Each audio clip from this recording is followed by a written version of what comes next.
கதை இது கதை எங்க ஊரு கதை அப்பனத்த பட்டன் பட்டி சொல்லி வந்த கதை கதை இது கதை எங்க ஊரு கதை அப்பனத்த பட்டன் பட்டி சொல்லி வந்த கதை பாட்டி சுற்ற வடையில ஆரம்பிச்ச கதை இப்ப பல்லு போய் சொல்லு போய் கண்ணம் ரெண்டு முள்ள போய் தாக கிடந்தாலும் நாங்க கேட்போமல்ல கதை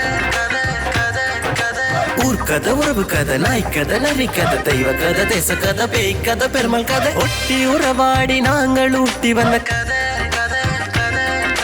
ஒட்டி உறவாடி நாங்கள் ஊட்டி வந்த கதை எங்க பாரம்பரியங்களை பக்குவமா பண்ணி காத்து சந்ததிகள் தோறும் நாங்கள் காத்து வந்த கதை சொல்ல போறோம் நல்ல கதை சொல்ல போறோம் டான் தொலைக்காட்சியில் கதைக்கு ஒரு பஞ்சம் இல்ல கதை சொல்ல போறோம் நாங்க கதை சொல்ல போறோம் டான் தொலைக்காட்சியில் கதைக்கு ஒரு பஞ்சம் இல்ல கதை நேரம்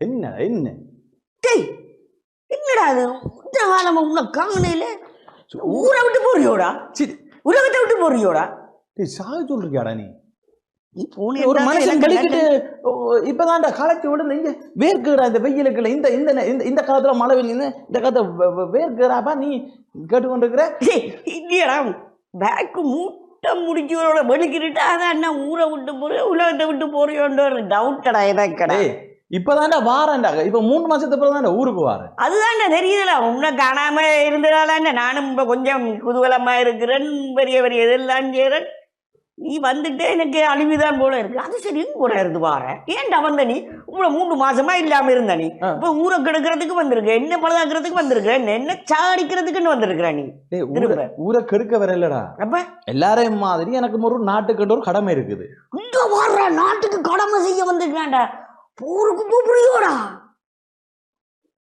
போருக்கு போனா தானே நாட்டுக்கு கடமை இல்லடா என்னடா நான் விரும்பினவன் எனக்கு விருப்பமானவன் என்னை ஆள வேணும்ன்றதுக்காக நான் ஊருக்கு வந்திருக்கேன் ஒரு லீவ் எடுத்து சரி இதுதான் இது இப்போ நான் இவ்வளோ லீவ் எடுக்கல என்ன நான் விரும்பினவன் என்னை ஆள வேணும் எல்லாரையும் மாதிரி நானும் அங்கே இருந்து கொண்டு புளுடா கதைகள் இந்த ஃபேஸ்புக்கில் எழுதக்கூடாதுன்றதுக்காண்டி அவன் வந்தாலுமே உண்டு தான் இவன் வந்தாலும் உண்டு தான் இவன் வந்தாலும் உண்டு தான் புளுடா கதை எழுதி ஒரு விஷயத்துக்கு போறவனை தடுக்கக்கூடாதுன்றதுக்காக நான் நேரம் வந்திருக்கிறேன் என்னடா அவன் விச கதை விலங்கேடா நீ யாருங்கடா என்னடா போய் போறேன் தேர்தல் வர போகுது இல்லை தேர்தல் வர போகுதா வந்துடுறா 21 தேர்தல் என்னடா இந்த இந்த கால்பந்தாட்டத்துக்கு தேர்தல் எடுக்கிறாங்க அட பாவி என்ன தேர்தல் கால்பந்தாட்டமா அப்ப துடுப்பந்தாட்டத்துக்கா ஃபெடரேஷன் தேர்தல் எல்லாம் முடிஞ்சுடா என்னடா சொல்ற இந்த சம்மேளனம் அதுகளுக்கு இருக்கு அதுதான் சொல்றேன் சம்மேளனம் அவங்க இவங்க எல்லாம் தேர்தல் சிலது குழப்பம் சொல்லி அதை ஒத்தி வச்சு கிடக்குது போடுறா இந்த ஊருக்குள்ள இருக்கிற என்ன தலைவனை எடுக்காம ஆறாவது விடுவேன் நான் தேர்தல் நடத்துறதுக்கு நான் போட்டாதான் தேர்தல் ஒருத்தரையும் விட மாட்டேன் நான் ஆரோ கதையை விட்டுட்டாங்கடா நான் அப்படி ஒன்றும் கேட்கலடா நீ போட்டு நீ போடா போடா நீ கதையா போடா டேய் உனக்கு என்ன தேர்தல்னு தெரியாது என்ன தேர்தலடா தெரியாது எனக்கு தெரியாடா 21 என்ன தேர்தல்னு தெரியாது 21 தேர்தலா புதுசு புதுசா கதை நான் அப்படி ஒன்றுமே தொடக்கலையடா ஐயோ ஐயோ உதத்தானா நான் சொன்னா நான் பள்ளிக்கூடம் போவேக்கில்ல நீ கொஞ்சம் பின்னாலே அவர் இரடான்னு சொன்ன அப்ப கல்லணை பிடுங்குறது பூவரச மரத்துல இருந்து பிபி ஊதுறது ஆரம் அங்க கடலுக்கு போன அவனுடைய ஒரு கடற்கரைக்கு போறது ஆரம் இங்க உள்ள போன அவன் மாட்டை எடுத்துட்டு போறது நீ சும்மா சரியா நீ நான் இங்க ஏதோ ஒரு இருக்கிற தலைவனா போறேன் என்ன முறியடிக்கிறதுக்காக நீ இந்த 3 மாசம் கழிச்சு இங்க வந்திருக்க உன்ன யாரோ காசு தந்து இங்க இறக்கிட்டான்டா அடே என்னண்டா முதலாவது பள்ளிக்கூடம் போகுன்றது அதான் சொல்லுவாங்க எங்களை பற்றி தெரிஞ்சாலும் ஊரை பற்றியும் கொஞ்சம் அறிஞ்சிருக்கணும் பள்ளிக்கூடத்துக்கு ஜனாதிபதி தேர்தல் நடக்க போகுது என்னடா ஜனாதிபதி தேர்தல் என்னடா புதுசா சொல்றேன் நீ என்கிட்ட போன் பண்ணி சொன்னீங்க எங்கட வாசாலைக்காரோ 100 கதரை தர போறாங்க சொன்னீங்கல்லோ ஓ அப்ப உனக்கு ஒரு விஷயம் தெரியாது எங்கட வாசாலைகளை எங்கட கோயில்களை எங்கட வீட்டை தேடி வாராங்களா ஏதாவது எலெக்ஷன் நடக்க போறாங்கன்ற அந்த ஒரு முன்னாயத்தம் கூட எனக்கு தெரியாது இல்லையா எலெக்ஷன் இந்த இதையாடா சொன்ன நீ அதுதான் நீ பார்த்தா வீட்டை வந்தாண்ட உங்களுக்கு அது தரலாம் இது தரலாம் பிள்ளைகளுக்கோ இப்படியாண்டா வீட்டு தினம் பாஞ்சிருப்பாங்களே வீட்டு தினம் பாஞ்சிருப்பாங்களே உங்களோட அக்காக்கெல்லாம் அதுதான் உங்களோட கேட்கற என்னண்டா இப்படி என்று சொன்னா நாடு பந்தோரசத்துல போகுது கஷ்டத்துல போகுதுன்னு சொல்றாங்க போகுது அப்ப இல்லன்ற 100 கதிர சங்கத்துக்கு தாரன் நீங்க இதுல இப்படி பெருசா இருக்கிறதானே இந்த இதுல கொமிட்டில இருக்கிறல்ல இதுக்கு இதுதாரன் வீட்டு திட்டத்துக்கு யாருக்கு கொடுப்போம் நீடு சொல்லும் அதுக்கு கொஞ்சம் நிதி ஒதுக்குறேன் இந்த இந்த ஒழுங்கையெல்லாம் இங்க இது ரோட்டு போடாம இருக்குது இதுக்கு கல்ல போட்டு லைட்டுகள்லாம் போடுறோம் இதுக்கெல்லாம் நிதி ஒதுக்கி இதுக்கு இப்படி எல்லாம் சொல்றாங்கடா வந்து இதெல்லாம் முன்காலிட இந்த காசு நீ கேட்கிற ஒரு நியாயம் நாடு வங்குரத்துல போகுது ஆனா நான் வீட்டுக்கு 20,000 தாராண்டு ஒருத்தன் சொல்றான் சரியா எங்க இருந்து அந்த காசு எடுக்க போறான் கேட்ட கேள்விக்கு பதில் இல்லை இன்னொருத்தன் சொல்றான் நான் உங்களோட கிளப்புகளுக்கு இவ்வளவு காசு ஒதுக்கி இருக்கிறது இவ்வளவு தர போறேன்னு எல்லாம் முறைவன் விட்ட வழி நமக்கு அதெல்லாம் பெரிய பிரச்சனை இல்லை ஆனா அதன் சிலது நடக்காது சிலது நடக்கும் சரிதானே நீ சின்னல வெடி என்று வெடிப்ப அதை நம்பி உனக்கு பின்னால் ஒரு கூட்டம் குளிக்க வாரது இன்னொரு கூட்டம் கல்லெண்ணெய்க்கு வாரது இன்னொரு கூட்டம் அணில் அடிக்க வாரது நீ வெடிச்ச வெடியில அடே நான் பனையில் ஏறி அந்த வட்டுக்குள் ஏறி அந்த அணில தட்டி விழுத்தோம் நீங்க அடியும் கூட ஆண்டு உருட்டின உனக்கு பின்னாலேயோ ஒரு கூட்டம் வந்தது இப்ப கூட நீ காளி கோயில் எலெக்ஷன்ல காளி கோயிலுக்கு தேர் கட்டுவன் சொன்ன நீ இன்றைக்கு சப்பரம் கூட இல்லடா அவளுங்க ஏன் 5 அடுக்கு விளக்கு கூட இல்லை நீ ஆனா உருட்டி நீ எல்லா கேனமும் நம்பி உனக்கு பின்னால வந்தது காசம் தந்தது அதே மாதிரி தான் இங்கே முருட்டுவாங்க நான் என்ன சொல்ல வரேன்டாடா உங்களுக்கு பிடிச்சா ஓட் பண்ணுங்க பிடிக்காட்டிலும் ஆரோதனுக்கு ஓட் பண்ணுங்க பிலாப்பாள் இதைத்தாண்டா நீ இத்தனை வருஷமா எனக்கு செய்திருக்க நான் தலைவனா போறதுக்கும் செயலாளரா போறதும் கடைசி பொருளாளராவது போய் இறங்கு கொண்டு பார்த்த இதை பிடிச்சா போட் பண்ணுங்க ஊர் சனத்துக்கெல்லாம் செய்திருக்கிறேன் என்னடா என்ன மக்களாட்சி சனம் எல்லாத்தையும் நான் ஓட் பண்ண வைக்கணும்ன்றதான் என்னுடைய ஆவா ஏன் சொல்லுவாப்பம் ஒரு ஓட் அந்த 18 வயசுக்கு மேற்பட்ட ஒருதன் எலெக்ஷன் லிஸ்ட்ல பதிவு செய்தால் அவனுக்காக அந்த ஓட் பண்றதுக்கான ஒரு செலவு இருக்குதானே கட்டாயம் பண்ணணும் கட்டாயம் பண்ணும் ஏன் சொல்லுவாங்க இலங்கையினுடைய ஒரு ஜனநாயக சோசியலிச குடியரசு சட்டத்திட்டத்துக்குள்ள நான் ஒருவனா வாழ்றேன்டா நான் அந்த எலெக்ஷன்ல இருக்கிறது தானே முதலாவதான ஒரு ஆதாரம் ஐசியோட அதுவும் ஒரு ஆதாரம் அப்ப நீ போய் கட்டாயம் ஓட் பண்ணு அப்ப பொது வேட்பாளர் ஒருத்தன் சொல்லுவான் இந்த சின்னத்துக்கு போடணும் இன்னொரு இந்த சின்னத்துக்கு போடு இந்த சின்னத்துக்கு போடு நான் 100 ரூபா தருவேன் நான் 1000 ரூபா தருவேன் சொல்லுவான் உனக்கு எது யதார்த்தமா நடக்கும்னு பார் நீ இந்த மக்களோட சேர்ந்து எதுக்கு போடலாம்னு பார் நீ இதுக்குத்தான் போடணும்னு நான் வலுக்கட்டாயப்படுத்தேன் ஆனா நீ ஓட் பண்றதுக்கு அந்த ஓட்டு போடுறதுக்கு அந்த இடத்துக்கு போ ஓட்ட போடு அதையும் அங்க போய் நின்று கொண்டு அந்த கோடுகள்ல முட்டி கொண்டு போடுறது சீனுக்கு மற்றது எல்லாத்துக்கும் இழுத்து போட்டு வர்றது அப்படின்னு செய்யாதேங்க போன முறை ஒரு வேட்பாளருக்கு கள்ள ஓட் போட்டாங்கன்னு சொன்னாங்க இன்னொரு ஆள் சொன்னாங்க அவன் கள்ள ஓட்டுல தான் இவர் வெண்டதன் எல்லாம் சொன்னாங்க சரி கள்ள ஓட்டுல வெண்டதாகவும் அவர் இருக்கட்டும் அவ கள்ள ஓட் போட்டதால் அவ தோத்ததாகவும் இருக்கட்டும் ஆனா அவன் ஏரியாவில மட்டும் 15,000 செல்லுபடியிட்ட வாக்கு அந்த செல்லுபடியிட்ட வாக்கத்தினையும் அவருக்கு கீறி இருந்தா அவன் வின் பண்ணி அது சரி அப்ப நான் என்ன சொல்லுவான்டா இன்னும் ஒரு கட்சி போன முறை 56 ஓட்ஸால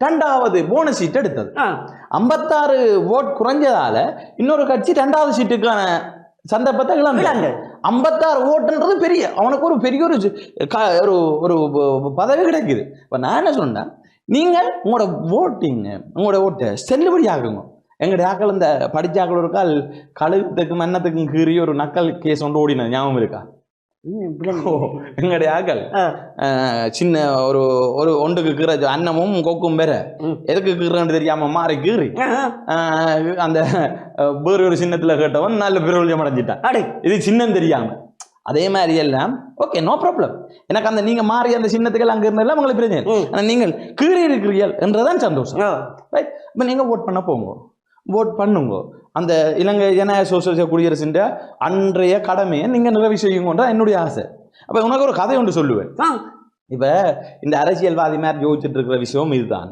அரசியலும் இதுதான் சனமும் இதுதான் என்ன கதை என்றால் ஜோசப் ஸ்டாலின் கனடாவை நான் உனக்கு இந்த கதையை சொல்லியிருப்பேன் இன்றைக்கு சொல்றேன் யோசப் ஸ்டாலின் என்றவர் ஒரு கால் சபைக்கு ஒரு கோழியோட வந்தாராம் கோழிஇந்த செட்டு எல்லாத்தையும் புடுங்கி போட்டு கொண்டு வந்தா கடைசியா கோழியில ஒரு சேவல் ஒரு சொட்டு மயிரும் இல்லை ஒரு செட்டு இறகும் இல்லை தூக்கி போட்டுட்டு அந்த ஆள் இருந்துச்சான் இது ரெண்டு கேட்டாராம் இது கோழி என்றாராம் கொஞ்சத்துல அரிசி கொஞ்சம் கொண்டாண்டாராம் தூக்கி போட்டாராம் கோழி ஓடி வந்து காலுக்கு ரெண்டு திண்டிச்சான் வந்து அப்படியே கோழியை தூக்கினாராம் தூக்கி விட கையில வச்சிருக்க குறுக்கவும் திண்டிச்சான் திரும்ப கீழே விட்டு போட்டாராம் அப்பவும் திண்டிச்சான் அப்ப அவர் சொன்னாராம் இந்த சனம் இந்த கோழி மாதிரி தான். நான் இந்த சனத்திட்ட இருக்கிற எல்லாத்தையும் புடுங்கு இறைச்சி மாதிரி ஆகி இப்ப நான் கொஞ்சம் அரிசியை போட்ட உடனே வலிக்காத மாதிரி சாப்பிடுது. இதுதான் அரசியல். செத்த மாதிரி கிடையாது, செத்து கிடந்த சேனம் ஒளிம்பி வந்து ஓடி வந்து சாப்பிடுது. என்னண்டா அந்த தேர்தல் காலத்துல நாங்க சும்மா ஒரு சலுகை மாதிரி இந்த அரிசியை தூர மாதிரி சின்ன ஒரு சலுகை, ரைட்? உண்ட வாசாலைக்கு ஒரு கதிரை, உனக்கு ஒரு வீட்டு திட்டம், உண்ட ஊர்ல ஒரு 5 பேருக்கு வீட்டு திட்டம், இப்படி ஒன்று ஒரு சலுகையை கொடுத்த உடனே சனமுழுக்கு என்ன செய்யும்? ஓட் பண்ணும். இது அரசியல். அப்ப 5 வருஷம் முடிய திரும்ப நாங்க ஒரு சலுகையை கொடுப்போம். அப்ப இதுதான் அரசியல். இங்கே யார் வந்தாலும் இந்த சமூகத்துக்கு நல்ல செய்ய போறதுன்றது இல்லை, சரிதானே? ஆனா ஒன்று என்ன சொல்றேன்னு சொன்னா, ஒரு அனுபவசாலி ஒருத்தன் வர வேணும். ஏண்டா முன்ன ஒரு நிதி அமைச்சராக இருந்தோ அல்லது ஒரு ஜனாதிபதியாக இருந்தோ ஏதோ ஒரு அனுபவசாலி ஒன்று வரட்டும் என்றதான் நம்மட சிந்தனை. அது மக்கள் எடுக்க முடியும். நான் சொல்லலாம் எனக்கு இவருக்கு போடும், எனக்கு வந்து ஒரு அனுபவசாலி முன்னாள் இப்படி இருந்தவரால் எனக்கு பிடிக்கும்னு சொல்லலாம். நீ சொல்லலாம் இல்லை புதுசாக ஒரு ஆளை போடுவோம்னு நீ சொல்லலாம். அது உண்ட சுதந்திரம், இது எந்த சுதந்திரம். நான் உன்னிட்ட வந்து கேட்கலாம் இவருக்கு போடுன்னு சொல்லி நான் கேட்கலாம். நீ வந்து என்னட்டு சொல்லலாம் இல்லை நீ இவருக்கு போடுன்னு கேட்கலாம். அது உண்ட சுதந்திரம். அப்ப எனக்கு நீ இவருக்கு போடுறேன், எனக்கு பிடிக்கல இவரை பற்றி சொல்றது, நான் போறேன், நீயும் அதோட விட்டுருவோம். இல்ல நீ அவருக்கு தான் போடணும், அவர் நானுங்கிட்ட ஆளுன்னு சொல்லி சண்டை பிடிக்க கூடாது. அப்ப என்னன்னு சொன்னா, அவர்கள் ஒரு ஆளை நாங்கள் ஒரு ஆளை தெரிவு செய்கிறோம், அவர் எங்களுக்கு பிடிச்சால் நல்ல செய்யறேன்னா செய்யட்டும். இன்னும் ஒன்று என்ன சொன்னா, நாங்கள் இந்த இடங்கள்ல எங்களோட சமுதாய கடமை இருக்குது, எங்களோட நாட்டுக்கான கடமைகள் இருக்குது. அப்ப அந்த கடமைகளை நாங்கள் சரியா செய்யணும்ன்றது என்னுடைய ஒரு நோக்கம். அதுக்காகத்தான் நான் வந்தேன். நீ விளங்கி கொள்ளாமல் இப்ப காளி கோயில் தேர்தலுக்கு வந்து நினைச்சா நான் என்னடா செய்கிறேன்? இல்லடா, இப்ப நீ சொன்ன பிறகு எனக்கு விளங்கிட்டு இப்ப நான் என்ன சொல்லுவா, அப்ப இப்ப சும்மா எல்லாம் வந்து இப்ப இந்த பேஸ்புக்குள்ள 90K இதுல வச்சு கொண்டு இருக்கிறேன், அவையில இருக்கேன், அவையில நம்பி எல்லாம் இதுக்குள்ள இறங்கி அவையில கதையை கேட்டுட்டு இறங்கிடுன்னா அவ்வளவுதான் கதை கூட இருக்குதுன்னு.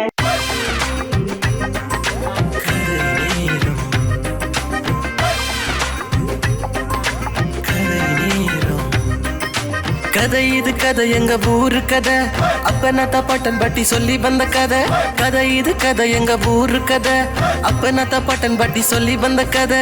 பாட்டி சுற்ற வடையில ஆரம்பிச்ச கதை இப்ப பல்லு போய் சொல்லு போய் கண்ணம் 2 முள்ள போய் தாக கிடந்தாலும் நாங்க கேட்போமல்ல கதை. ஊர் கதை, உறவு கதை, நாய் கதை, நரி கதை, தெய்வ கதை, தேச கதை, பேய் கதை, பெருமாள் கதை, ஒட்டி உறவாடி நாங்கள் ஊட்டி வந்த கதை. ஒட்டி உறவாடி நாங்கள் ஊட்டி வந்த கதை. எங்க பாரம்பரியங்களை பக்குவம் அப்பணி காத்து சந்ததிகள் தோறும் நாங்கள் காத்து வந்த கதை சொல்ல போறோம், நல்ல கதை சொல்ல போறோம். டான் தொலைக்காட்சியில் கதைக்கு ஒரு பஞ்சம் இல்லை, கதை சொல்ல போறோம், நாங்க கதை சொல்ல போறோம். டான் தொலைக்காட்சியில் கதைக்கு ஒரு பஞ்சம் இல்லை. கதை நேரம், கதை நேரம். அடியும் தெரியும் நுனியும் தெரியாம அந்த, அதாவது நான் என்ன சொல்ல வரேன், இந்த மகாபாரத போர் தெரியும் தானே, மகாபாரத போர்ல ஒரு வியூகம் ஒன்று அமைக்கிறது தெரியுமா உனக்கு? அந்த வியூகம் ஒன்று இருக்கு, வியூகம், சக்கர வியூகம் இருக்கு, சர்ப்ப வியூகம் இருக்குது, மற்றது கருட வியூகம், அப்படியே ஒவ்வொரு வியூகம் இருக்கு. அந்த வியூகத்துல இப்ப இறங்கினவர் தான் இந்த 93 கேண்டு இருக்கிறவர், அவர் சர்ப்ப வியூகத்துக்கு இறங்கி இருக்கிறார். என்ன சொல்லுவாங்க, சர்ப்பம் வந்து இப்படித்தான் சுத்தி போய் வாழை கொண்டு தலையோட வச்சிருக்கு. வர்றது எல்லாம் என்ன செய்யும், வாழோட விளையாடுறது, வாழை ஆட்டி ஆட்டி கொண்டு இருந்துட்டு தலையே அதுக்கு வாழைக்குள்ள எடுத்து போட்டு அப்ப கண்டுபிடிக்கிறது. இவருக்கு தெரியல, சிலதிகள் நங்கி கொண்டதும் இருக்குன்னு எப்படியான்னு தெரியாம கவி இருக்கிறேன், கவினதும் வடிவா கவுப்படையில தப்பினதை வந்து தூக்கி அடிச்சு விட்டுச்சு. 90K இருந்து விட்டு அட்டமும் காணையில இப்ப ஒன்றும் இல்லை. புறா பார்த்தா வீடெல்லாம் முடிச்சு கேஸ் எல்லாம் போட்டு எல்லாம் நடந்திருக்காம வேட்டையிலே. என்னண்டா ஒரு படம் ஓடிக்கொண்டு கேட்கல, இன்னொரு படத்தை குறுக்க கொண்டந்தமண்டா ஓடாது. உனக்கு தெரியுமா, விஜய் இந்த படம் ஓடையக்கல, ஐந்து படம் பெறாது, மோது படம். அதே மாதிரி இப்ப ஜனாதிபதி தேர்தல் போவேக்கல இவன் கிளிகளுக்கு எல்லாம் ஓடாது. அப்ப இன்னும் மட்டும் சொல்றேன், நான் இப்போ தேர்தலுக்கு நீங்கள் ஏன் ஓட் பண்ணுவோம்ன்றதை நான் சொல்லிட்டேன். பண்ண வேணும் மோட கணக்கு, மற்றது இது தேர்தல், சரிதானே? அதே மாதிரி இன்னும் ஒன்று சொல்கிறேன்னு சொன்னால், இப்போ 3 பேர் கணக்கு பேர் கேட்கணும், 39 பேருக்கோ ஏதோ ஒன்று சொல்கிறாங்க. அப்போ இதில் நீங்கள் என்ன செய்யுங்கன்னு சொன்னால், பிரதானமாக அவங்களுக்கு ஒரு அளவுக்கு இருங்க, மற்றது புல்லடி ஒன்று போடுங்க. அங்கே முட்டாம இங்கே முட்டாம போடுங்க, எல்லாருக்கும் எழுத வாசிக்க தெரியும், கீரை தெரியும், விருப்பமா நீ போடும் கீறு. அதுக்கான இங்க வந்து பம்பட்டம் அடிச்சு கொண்டு நான் இவருக்கு போட்டேன் அவருக்கு போட்டேன், நீ யாருக்கு போட்டனா அவருக்கு போட்டனான்னு சொல்லு, ஆனா படம் இருக்காது. நீ படம் எடுத்து கொண்டு இங்கே யாருக்கும் போட்டு அதுக்கு பொலிசிட்டியோ அல்லது எலெக்ஷன் ஆணைக்குழுக்கு போச்சுதோ உனக்கு சட்ட ரீதியாக நடவடிக்கை எடுக்கலாம் என்று சொன்னா அது ஒரு ரகசியமானது சரிதானே அதை கொண்டு வெளியில கொண்டு கொடுத்து அந்த ஊழல் ஏற்படலாம் காசு வேண்டலாம் என்ற ஒரு குற்றச்சாட்டு அந்த அப்படி ஒன்றும் நடக்கக்கூடாது என்றதுக்காகத்தான் இதுகள் வெளியில போடுறதுக்கு தடை மற்றது இவருக்கு போட்டுன்றது இப்ப இது வந்து ஒரு ரகசியமானது அப்ப இதுல எலெக்ஷன் போராக்கள் அந்த கடமைக்கு போராக்களும் ரகசியம் இருக்கு ரைட் அதே மாதிரி நாங்களும் என்ன சொன்னா அதை போட்டோஸ் எல்லாம் எடுக்கக்கூடாது வீடியோஸ் எடுக்கக்கூடாது வெளியிட அப்ப நீ போய்க்குள்ள எடுக்கலாம் எந்த பண்ணைக்குள்ள வெளியில வரைக்கும் எடுக்கலாம் அது பிரச்சனை இல்லை ஆனா நீங்க அந்த பூத்துல கீறுறது போனை வச்சு கொண்டு தண்ணி போட்டு நான் போட் பண்ணிருக்கேன் போட்டு நான் போட் பண்ணிட்டேன் அதெல்லாம் சட்ட ரீதியா உங்களுக்கு ஒரு தண்டனை வரக்கூடிய சாத்தியப்பாடு இருக்கு அதையும் செய்யக்கூடாது அப்ப நீங்க இந்த முறை சொல்லியிருக்காங்க நீங்க 2 பேருக்கு மேலதிகமா கீறலாம் சரி ஆப்ஷனும் இருக்கு ஒரு ஆள் மட்டும் இல்ல 3 பேர் அப்ப நீங்கள் அந்த உங்களுக்கு பிரதானமான ஒரு ஆளோட இன்னும் 2 பேரை கீறணும் நோ ப்ராப்ளம் மற்றது பார்த்தீங்கன்னு சொன்னால் இந்த எலெக்ஷன் டைமில் உங்களுக்கு தெரியும் சட்டம் நாங்கள் ஒன்று சொல்ல தேவையில்லை எல்லாருக்குமே தெரியும் என்னென்ன சட்டங்கள்னு சொல்லி மற்றும்படி நீங்கள் இது வந்து ஒரு கேஷுவலான ஒரு என்ன இங்கே பெரிய பிரச்சனை வர்ற சாத்தியப்பாடு குறைவு மற்ற இடங்களில் என்று சொன்னால் இங்கே எங்களுக்கு ஒரு பொது வேட்பாளரோ அப்படின்ற ஒன்று இருக்கிற வழியா மற்றது இந்த கட்சின்ற அந்த பிரச்சனை இங்கே வரக்கூடாது மற்ற இடங்களில் இப்போ பிரச்சனையாக வரலாம் அதனால் நீங்கள் வெளியில் போகிறதுகள் அன்றைக்கு நீங்கள் இது ஒரு ஒன்று கூடல்கள் அதுகளை கொஞ்சம் தவித்து கொள்றது என்ன இல்லை வேண்டாம் பிரச்சனை வரக்கூடாது இப்ப நான் இதுக்கு ஒரு கதை ஒன்று சொல்றேன் இந்த மகாபாரதத்துல வந்து மகாபாரத கதை தெரியும் தானே மகாபாரதத்துல வந்து பெரிய போர் ஒன்று நடந்தது அந்த போருக்கு வந்து அந்த போர்ல வந்து முக்கியமா அந்த வியூவம் என்ற ஒரு அமைச்சர் வியூவத்தை அமைச்சதாரு தெரியுமா ஒன்று அபிமன்யுவும் ஒன்று அமைச்சு சக்கர வியூகம் அமைச்சு போய் செத்து போனான் அதுக்கு அபிமன்யுவை அமைக்கல அபிமன்யு தான் இதை அடிச்சு உடைச்சு கொண்டு போனாங்க துரோணாச்சாரியர் தான் உள்ளுக்குள்ள வச்சிருந்து உள்ள இருந்து அதுக்குள்ள என்ன ஒரு காலாட்படை இருக்குது குதிரைப்படை தேர்ப்படை யானைப்படை இவ்வளோத்தையும் ஓடிக்கொண்டு போகணும் அதுக்குள்ள ஒன்று கொண்டு புறநாத்தான் போகும் எதிர்த்து செயல எதிர்த்து செயல் அதுக்குள்ள ஒரு டியர் கணக்கொண்டு இருக்கு எந்த பக்கத்துல இதுக்கு மெதுக்கால போகணும் மெதுக்கால உள்நோக்கி போறத அடிச்சு முடிச்சுட்டு எப்படி வெளியேறதுக்குன்னு ஒரு இருக்கு அதே மாதிரி தான் முதல் நடந்த அரசியல் விளங்குத முதல் நடந்த அரசியலும் வந்து இப்படித்தாங்க இப்படி எங்கிட்ட வந்தாங்க இடையில இருந்தாங்க ஆக்கள் ஓடியாங்க ஆனா திடீரென்று உள்ளுக்குள்ள வந்தாங்க பாரு அது ஒரு வியூவம் அந்த வியூவத்துல பார்த்துதான் நாங்கள் மீறி என்ன செய்யணும் எங்களை இந்த வியூகத்துல வரதா யார் வர போறாங்க எப்படி வர போறாங்க யாருக்கு போடுறாமன்றது நாங்களும் பார்க்கணும் எங்களை வியூகம் நாங்களும் எப்படி தடத்து அடிச்சு பிடிச்சு கொண்டு போறாங்க அதை மாரி இருக்கணும் நாங்க நீ சொல்ல வாரா என்னன்னு சொன்னா அந்த கடந்த முறை மாதிரி இனியும் ஒன்று நடக்கக்கூடாது அப்ப மற்றது இப்ப எங்கடைய ஆக்கள் எல்லாரும் சொல்லிக் கொள்றது சொன்னா ஒன்று சொல்லிக்கொள் ஒரு சமூகம் சொல்லிக் கொள்வது நாங்க இன்னும் லைன்ல நிக்க தயாரில்லை சரிதானே இன்னொன்று சொல்லுது லைன்ல இருந்தாலும் பரவாயில்ல இது என்ன கடன் வேண்டித்தான் எல்லாரும் செய்ததுன்னு ஒன்று சொல்லும் இப்படி கணக்க சொல்றோம் அவங்க கடன் வேண்டித்தானே நாங்க இன்றைக்கு இப்படி இருக்கிறோம் அவ இன்னும் ஒன்று பாத்தீங்கன்னு சொன்னா இதுக்குள்ள அந்த படிச்ச ஆக்கள் கிளிகிருப்பா யோசிக்கணும் படிச்ச அரசாங்க உத்தியோகத்தெல்லாம் கிளிகிருப்பா யோசிக்கணும் எங்களுக்கு 25,000 சம்பளம் கூடுது ரெண்டா ஒரு ஆளுக்கு இப்ப ஒவ்வொருத்தருக்கும் 10,000 15,000 சம்பளம் கூடுது அப்ப அதுல ஒருதன் போட்டிருந்தான் ஒரு சேர் போட்டிருந்தான் இந்த கிளிகிருப்பு எல்லாம் அவங்க கிளுக்கலாம் இந்த காசு எங்க இருந்து வரப்போகுது அப்ப நீங்க படிச்சாக்களோட புரிஞ்சு கொள்ளணும் உங்களுக்கு அப்ப அது வந்து நாளைக்கு உங்களுக்கு சுமை அப்ப இந்த சுமை எல்லாத்தையும் யோசிச்சுதான் நீங்க ஓட் பண்ணணும் அது அரசு உத்தியோகத்திட்ட ஓட்டு முடிஞ்சுது அப்ப அதுக்காகத்தான் இந்த கிளியில பகிண்டினது அவங்களோட சம்பளம் உண்டு நீங்க இந்த கிளியில அப்ப இன்னும் ஒன்று கேட்கணும் இல்லாதவன் எங்கள்கிட்ட ஒரு பழமொழி இருக்குமே என்ன இதோட படுத்திருக்கிறவனை இழுத்து மூடன்னு சொன்னா இன்னொன்று இழுத்து மூடுற மாதிரி ஒன்று இருக்கு அப்ப இந்தியா வந்து நாங்க என்ன யோசிக்கணும்னா இந்த நாட்டுல யார் சுய பொருளாதாரத்தை மேம்படுத்தணும்னு ஒருத்தரும் சொல்லிடு அது சரி ஏற்றுமதியை கூட்டுவன்னு சொல்லி இந்த நாட்டின் உற்பத்தியை கூட்டாத வரைக்கும் நாட்டிலிருந்து ஏற்றுமதியை கூட்டாத வரைக்கும் நாட்டுக்கான அந்நிய செலவாணி வராத வரைக்கும் இங்க சம்பளத்தை கூட்டினாலும் சரியா சம்பளம் தாரக்கும் காசு இருக்காது சாப்பிடுறதுக்கும் சாப்பாடு இருக்காது என்னண்டா வேறு நாட்டுதான் கையேந்தோணும். ஓ, கை. அங்க திரும்ப சொல்லணும் நாங்க அங்க வந்து இந்த நாட்டுட்ட கையேந்திருக்கு இவ்வளவு கடன் அடைக்கணும், அதனால நாங்க இந்த மின்சாரத்தை இதுல வரிய கூட்டுகிறோம், ரைட், இந்த போன் இறக்குமதிக்காக இதே கூட்டுகிறோம், இந்த வாகனத்துக்காக இந்த வரியையும் வாகன இறக்குமதிக்கான இதையும் கூட்டுகிறோம். ஏன் கூட்டுற? உடனே நிவர்த்தி செய்ய கத்துவீங்க. என்னட்டுக்கு உனக்குத்தானே எரும மாடு சம்பளம் கூட்டியிருக்கு, அரசியல் வைத்தியருக்கண்டு, இந்த நாயாருக்குண்டு, இந்த தாயாருக்கண்டு, இந்த சமூக உத்தியோகத்தருக்கண்டு, ஒவ்வொருத்தருக்கும் சம்பளம் கூட்டியாச்சு. ஆசிரியருக்கண்டு ஒவ்வொருத்தருக்கும் கூட்டியாச்சு. நீ கூட்டினா சரி, இந்த சம்பளம் தரவும் சம்பளம் இருக்காது. நான் என்ன சொல்றேன்னு சொன்னா, இந்த நாட்டை இப்ப நாங்க ஓட் பண்ணிட்டு நாங்க யோசிக்கிறோம் ஜனாதிபதியை தெரிவு செய்யட்டும், இதோட எங்கட கடமை முடிஞ்சு இல்ல. நாங்களும் இந்த ஏற்றுமதிக்கான முயற்சிக்க வேணும், இந்த ஊழலை தடுக்கிறக்கா முயற்சிக்க வேணும் என்று சொன்னா அவருக்கு பிரேஸ் இல்லையும் இப்படி ஒரு பிரச்சனை வந்துட்டான். அவனுடனே என்ன செய்தானு சொன்னாலும் எல்லாத்தையும் விலையை கூட்டி குறைச்சு எல்லாரையும் கஷ்டப்பட ஒரு கால் அனுமதியா இருக்கும்னு சொல்லி அவன் முதலாவது செய்த விஷயம் போதவசுக்காரரை பிடிச்சு போட்டது. போதவசுக்காரரை தடை செய்த உடனேயே அவனுக்கு ஒரு பெரிய தொகை ஒன்று மிஞ்சிச்சான். இங்கேயும் இந்த போதவஸ்து கொஞ்சம் இப்ப குறைக்கப்பட்டிருக்குது. காரணம் என்ன சொன்னா, போதவஸ்தால வந்து நிறைய காசு வெளியில போச்சு போதவஸ்தால. அப்ப அந்த காசு கடலால போச்சு, இவன் பேங்க் அக்கௌண்ட் டீலுக்கு வரையில அதெல்லாம் காலில் கரப்பு பணமா போச்சு. அப்ப அதெல்லாம் நிப்பாட்டினாங்க. அப்ப இந்த அரசியல்வாதிகளும் அதைத்தான் செய்ய வேணும்ன்றது எங்களோட நோக்கம். நாங்கள் என்ன செய்ய முடியும் சொன்னால், இப்போ இந்த தேர்தல் முடிஞ்ச கையோட ஒரு பாராளுமன்ற தேர்தலுக்கு எதிர்பார்க்க வேணும், ஒரு மாநசபை தேர்தலையும் எதிர்பார்க்க வேண்டியிருக்கு, ஒரு பிரதேச சபை தேர்தலையும் எதிர்பார்க்க வேண்டியிருக்கு. அப்போ உனக்கு இன்னும் ஒன்று தெரிய வேணும், ஒரு தேர்தல் நடந்தாலே 5 வருஷமோ 10 வருஷத்துக்கான பொருளாதாரம் பின்னோக்கி நகரமும், ஒரு எலெக்ஷனுக்கான செலவு அவ்வளவு தொகை. சரிதானே? நாங்கெல்லாம் யோசிக்கோம் எலெக்ஷன் வந்துட்டது. அப்போ எங்களோட ஊர்ல பார்த்தீங்கன்னு சொன்னாங்க, அவன் சொல்றான், டே இந்த முறை நான் இந்த கட்சிக்காரன்ட்ட இவ்வளவு காசு வேண்டுறேன், நான் சொன்னேன் நான் இவன்கிட்ட வேண்டுறேன்னு சொல்லி ஒரு 5 பேர் 5 கட்சிக்காரரை காட்சி வச்சுக்கான். நீ கதைக்கு இல்லையோ ஒருத்தர், எனக்கு என்ன இதை பற்றி தெரியும். அதான். அப்ப இப்படி அப்ப எங்கட நோக்கம் என்ன? இவ சொந்த காசை தாரன்றதான் எங்கட நோக்கம். ஆனா அது எங்கட சொந்த காசு இல்லையாரா? அது சொந்த காசா இருந்தாலும் இந்த எலெக்ஷனுக்கு தரையக்கு இல்ல, எங்கட நாட்டை இன்னும் பின்னுக்கு கொண்டு போகும். அப்ப அமெரிக்காவில் எந்த இனாமுக்கான ஒரு வாக்குறுதியும் கொடுக்கலாது. அமெரிக்காவோ பிரான்ஸ்ல ஒரு வாக்குறுதி கொடுத்தால், அந்த இவர் வின் பண்ணி வந்தால் அந்த வாக்குறுதியை நிறைவேற்றாட்டி அடுத்த காலமே அவர் ரிசைன் பண்ணி போகணும். இங்க அப்படி இல்லை, இங்க உருட்டலாம். அப்ப இந்த உருட்டல் எல்லாத்தையும் தவிர்க்கணும்னு சொன்னா, இந்த சனம் எல்லாம் இந்த உருட்டுறவங்களை விட்டு உருட்டாத ஒரு தினம் எடுக்க வேணும். ஆனா எங்கட சனம் என்ன செய்யும்?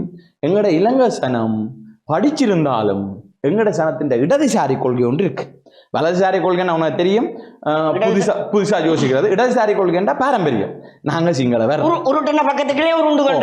நாங்க சிங்களவர், நாங்க இப்படித்தான் ஓட் பண்ணுவோம், நாங்க தமிழர் இப்படித்தான் ஓட் பண்ணுவோம், நாங்க முஸ்லீம் இப்படித்தான் ஓட் பண்ணுவோம், நாங்க கிறிஸ்தவம் இப்படித்தான் ஓட் பண்ணுவோம், நாங்க இந்து இப்படித்தான் ஓட் பண்ணுவோம், அப்படி என்று சொல்லி எல்லாரும் அந்த உருட்டி கொண்டு கேட்கல. இங்க இருக்கிறவன் இருக்கான் தானே, அவன் பிள்ளை, அவன் மருமோன், அவன் பேர பிள்ளை வரைக்கும் இங்க என்ன செய்யுது? வருது பாராளுமன்ற உறுப்பினர் தான். அப்ப இந்த இதுகளை மாற வேணும். அதைத்தான் நான் சொல்றேன், இந்த குண்டு சட்டிக்குள்ள குதிரை ஓட்டுறன்றது.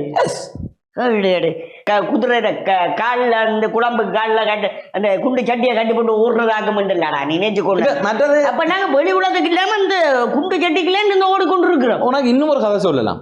இப்ப 2ஆம் உலக யுத்தம் முடிஞ்ச உடனே இந்தியா இங்கிலாந்துல வின்சென்ட் சர்ச்சில் இருக்கார், ஒரு நல்ல ஒரு பிரதமர். அப்போ வின்சென்ட் சர்ச்சில் இந்த பிரிட்டிஷை வந்து தோற்கடிக்காமல் பிரிட்டிஷுக்கு வந்த பட்டியெல்லாம் அடிச்சு நொறுக்கி பிரிட்டிஷை காப்பாத்தின வின்சென்ட் சர்ச்சில். ரைட், அடுத்த எலெக்ஷன் நடக்குது. வின்சென்ட் சர்ச்சில் என்ன யோசிச்சாருண்டா, நான் தான் பிரதமர் வர போறேன், நான் இங்க எல்லாரும் மற்ற பொருள் எல்லாம் பண்டு அடிச்சு துடிச்சு எல்லாம் தாண்டி இந்த இதை நான் இதாக்கி வச்சுக்கிறேன். ஆனா அதுல வின்சென்ட் சர்ச்சில் தோல்வி. அப்ப மற்ற நாட்டை காப்பாந்து கேட்கிறாங்களே, வின்சென்ட் சர்ச்சில் தோல்வி அடைய வச்சிகள் அவர் இவ்வளவு செய்தவர், உங்களோட நாட்டை காப்பாத்தி, உங்களோட நாட்டை காப்பாற்றணும், உங்களோட ஊரை காப்பாத்திட்டு உங்களோட உயிர்களை காப்பாத்திட்டு. அப்ப அங்க உள்ள இங்கிலாந்து சனம் சொல்லிச்சுதான், எங்களுக்கு இப்ப யுத்தம் முடிஞ்சு, யுத்தத்துக்கு வின்சென்ட் சர்ச்சில் தேவை, யுத்தம் முடிச்சிட்டார். இப்ப எங்க நாட்டை அபிவிருத்தி செய்ய வேணும், எங்க நாட்டுக்கு இப்ப ஒரு பொருளாதார நிறுவனத்துவம் அவர் இப்ப இருந்தாருன்னு சொன்னா, அவர் அந்த யுத்தத்தை சாட்டியே எங்களை இன்னும் பின்னுக்கு தள்ளி, நான் யுத்தத்துல ஒன்றும் செய்ய மாட்டேன். இப்ப புதுசா வந்தவர் நாட்டை காட்டி எழுப்பினார். அதே மாதிரி இன்னும் ஒன்று சொல்லலாம், பங்களாதேஷ்ல இப்ப இருந்தவ அவன் தகப்பன் தான் பங்களாதேஷுக்கு விடுதலை வேண்டி கொடுத்தது. அவ வேண்டி கொடுத்தால் இப்ப அந்த சுதந்திர போராட்டத்தில் பங்கு வேலை வாய்ப்புன்னு சொன்னான் 50க்கு 50. இவங்க சொன்னாங்க இல்ல அப்படி செய்யலான்னு. இல்ல அப்படித்தான் செய்ய போறோம். இன்றைக்கு நீங்க விடுதலை வேண்டி தந்தாலும் கொஞ்ச நாள்லயே அவரை அந்த வீட்டை உள்ளட்டு ராணுவம் சுட்டது. இப்பவும் இருந்த பிரதமரை என்ன செய்தாங்கண்டா அடிச்சுட்டு வந்துட்டாங்க. வேற நாட்டுல தஞ்சம் புந்திருக்கு. காரணம் என்னன்னு சொன்னா நீங்கள் என்ன உங்களோட வேலையோ அந்த வேலை முடிஞ்சா நீங்க போயிடும். அப்ப இதுக்கு வந்து விளையாடக்கூடாது, பௌக்க மாதிரி விளையாடக்கூடாது. அப்ப அந்த சனம் இப்ப இங்கிலாந்து சனமும் இந்த பங்களாதேஷ் சனமும் எடுத்த முடிவு சரி. ஆனா இப்ப நாங்க பங்களாதேஷுக்கு என்ன சொல்றோம்னு சொன்னா இது ஒரு சைனா சார்பான நாடு, இந்தியாவும் அமெரிக்காவும் செய்யற சதிவேலி. சரி அவை சதிவேலை செய்யலாது. அப்ப எங்க நாட்டிலையும் சொல்றோம் இதுக்கு ஒரு சதிவேலி. ஆனா இந்த சதிவேலைக்கு புலப்பட்டது யாரு? அந்த பங்களாதேஷ் பிரதமர். அப்ப அவ அந்த பிள்ளைய விடையலன்னு சொல்லியிருந்தா நீங்க சதிவேலை செய்யலாம். அடுத்த எலெக்ஷனுக்கு தாங்க நிரந்தரமா இன்னும் இருக்கலாம். அப்ப இவ விட்ட பிள்ளையால இன்னைக்கு நாட்டை விட்டு ஓடிட்டான். ஓட வேண்டிய தேவைப்பாடு. அப்ப இன்றைய பாத்தீங்கன்னு சொன்னா அவன் தகப்பன் தான் அந்த நாட்டுக்கு விடுதலை வேண்டி கொடுத்தா அவட்ட சிலி கொண்டு கிடந்தா அந்த சிலியை அடிச்சு உடைக்கிறாங்க. அடிச்சு உடைச்சிட்டாங்க.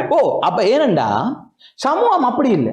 ஏன்னா நீங்க எங்க போராட்டத்தில் பங்கு பெற்றீங்கன்றதை இன்றைக்கு விரும்பாது. அப்ப நாங்களும் என்ன சொல்லணும்னா நீங்கள் எல்லாரும் ஓட் பண்ணுங்க, சரியா ஓட் பண்ணுங்க. சில சட்ட சிக்கல்களை எம்மோட பிரச்சனைகளும் இல்லாம பாருங்கன்றது எங்கட கருத்து. மற்றது நாங்கள் இப்ப நான் இப்படி சொல்லல, யாருக்கு ஓட் பண்ணணும்னு சொல்லல, எவருக்கு சப்போர்ட்னு சொல்லல. இங்க முன்னுக்கு நான் கடமை ஓட் பண்றது அதான் இல்ல. நான் இப்படியே கிடக்குது, நான் இப்படியே தான் வச்சிருக்க போறேன். அது வீட்டை கிடந்தாலும் கிடக்கட்டுக்கும் கரையா நிறைஞ்சால மறிக்கட்டுக்கு போக விட்டுனீங்கண்டா உங்களோட உரிமையை நீங்க இழப்பீங்க. நானும் வந்தேன்டா குளிக்க போறேன். நல்ல ஆடமுடா பிளாப்பாள். நானும் ஏதோ தலைவர் இது தேடி அங்கால இங்கால போயிருப்பேன். ஒவ்வொரு சம்பளம் வேறு திரிஞ்சு நான் இந்த ஊருக்குள்ள தலைவனா இருக்கேன், நானும் இதுக்குள்ள வாரன்னு கேட்டிருப்பேன்.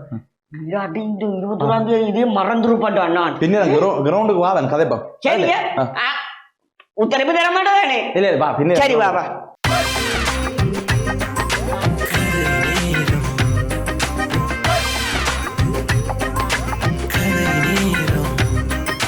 கதை இது கதை எங்க ஊரு கதை, அப்பனத்த பட்டன் பட்டி சொல்லி வந்த கதை. கதை இது கதை எங்க ஊரு கதை, அப்பனத்த பட்டன் பட்டி சொல்லி வந்த கதை. பாட்டி சுற்ற வடையில ஆரம்பிச்ச கதை இப்ப பல்லு போய் சொல்லு போய் கண்ணம் ரெண்டு முள்ள போய் தாக கிடந்தாலும் நாங்க கேட்போம் அல்ல கதை. ஊர்கதை, உறவு கதை, நாய் கதை, நரி கதை, தெய்வ கதை, தேச கதை, பேய் கதை, பெருமாள் கதை, ஒட்டி உறவாடி நாங்கள் ஊட்டி வந்த கதை.